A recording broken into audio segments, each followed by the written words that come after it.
સ્ત્રીઓ જે છે એ હંમેશા સમર્પણ કરે છે, સરેન્ડર કરે છે, શરણાગતિ રાખે છે, સંતોષ રાખે છે. એનું કારણ એને હવે કશું મેળવવું જ નથી. કારણ એને સર્જન તો કરી લીધું આખા બ્રહ્માંડનું.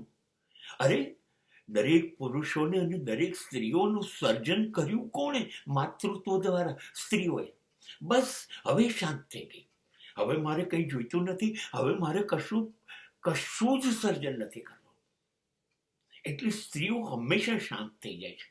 જ્યારે પુરુષ આક્રમણકારી છે, અટેકિંગ છે, એને કંઈક કરવું છે, કંઈક નહીં, એને બધું જ કરવું છે. એને કંઈક નથી મેળવવું, એને બધું જ મેળવવું છે. એટલે સતત દોડ્યા જ કરે છે જીવનભર. અને દોડી તો અશાંતિ છે, અને જો નહીં મળે તો એ વધુ અશાંત થશે. માટે સતત દોડ્યા કરે, સર્જન કરે છે. એને ડૉક્ટર બનવું છે, એન્જિનિયર બનવું છે, ચિત્રકાર બનવું છે, શિલ્પકાર બનવું છે, ખેલાડી બનવું છે, રાજકારણી બનવું છે. બસ એટલે પુરુષ અશાંત છે.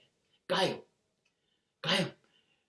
તમે જોજો, જ્યારે પ્રેમ કરશે ત્યારે પણ સ્ત્રી એ પેસિવ હશે, શરણાગતિ.